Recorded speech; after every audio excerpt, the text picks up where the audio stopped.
Hello friends, आज की class में हम पार्ट 18 जहाँ कोई वापसी नहीं के प्रश्नोत्तर को हल करेंगे। तो आज का पहला प्रश्न है कि निम्नलिखित पंक्तियों का हास्य स्पष्ट कीजिए। नीचे कुछ पंक्तियाँ दी गई हैं, वो पंक्तियाँ हमसे क्या कहना चाहती हैं उसको हम पूरा स्पष्ट करके लिखेंगे। पहला है, आदमी उजड़ेंगे तो पेड़ जीवित रहकर क्या करेंगे। तो प्रकृति तथा मनुष्य का बहुत गहरा संबंध होता है। मनुष्य सदैव से प्रकृति के साथ तालमेल बिठाए कर जिया है, अतः यदि मनुष्य दुखी होता है तो इसका असर प्रकृति पर भी पड़ता है। पेड़ और मनुष्य का रिश्ता सदियों के साथ रहा है।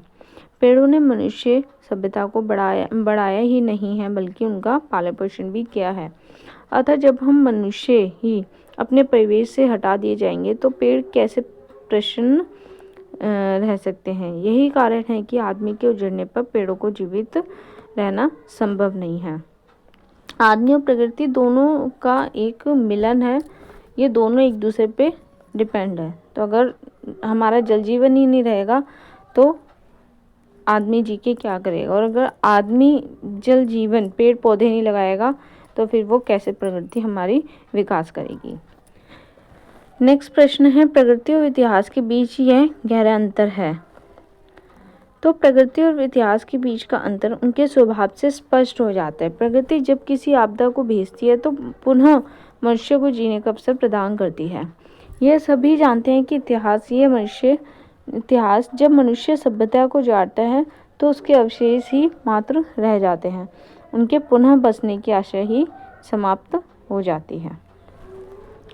नेक्स्ट प्रश्न है, निम्नलिखित पर टिप्पणी कीजिए। आधुनिक शरणार्थी क्या है, औद्योगिकरण की अनिवार्यता क्यों है, और प्रगति मनुष्य और संस्कृति के बीच आपसी संबंध क्या है। तो पहला प्रश्न हमारा जिस पर हम टिप्पणी करेंगे, आधुनिक शरणार्थी। आधुनिक शरणार्थी उन्हें कहा जाता है जो औद्योगिकरण की आंधी के कारण विस्थापन का जहर भोगना पड़ा है। इन्हें अपने पैतृक निवास, खेत खलिहान और यादों से हमेशा के लिए हटा दिया जाता है, जबरदस्ती इन्हें माइग्रेट कर दिया जाता है। औद्योगिकरण की अनिवार्यता। औद्योगिकरण की अनिवार्यता क्यों है। सभी जानते हैं कि मनुष्य के विकास के लिए औद्योगिकरण बहुत आवश्यक है। यह विकास को गति प्रदान करता है, विकास के नए साधन उपलब्ध करवाता है।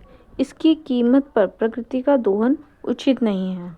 हमें औद्योगिकरण को बढ़ावा देने से पूर्व ये सुनिश्चित कर लेना चाहिए कि इससे प्रकृति और मनुष्य के संबंध को नुकसान न पहुंचे। इस तरीके से हम औद्योगिकरण का विकास करें।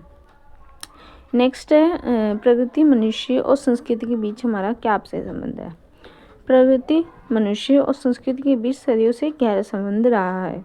प्रकृति ने ही मनुष्य का लालन पोषण किया है। मनुष्य के विकास के साथ साथ संस्कृति का विकास हुआ है। यदि इनमें से कोई एक कड़ी टूटती है, यह मानना कि बाकी को कोई नुकसान नहीं पहुंचेगा मूर्खता होगी।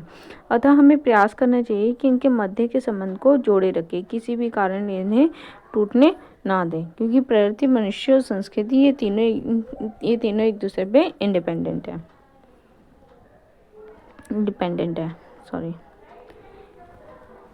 नेक्स्ट है, निम्नलिखित पंक्तियों का भाव सौंदर्य लिखिए। पहला है, कभी कभी किसी इलाके की संपदा ही उसका अभिशाप बन जाती है। तो इस प्रश्न को हम नेक्स्ट वीडियो में पढ़ेंगे। आज के लिए इतना ही। Thank you.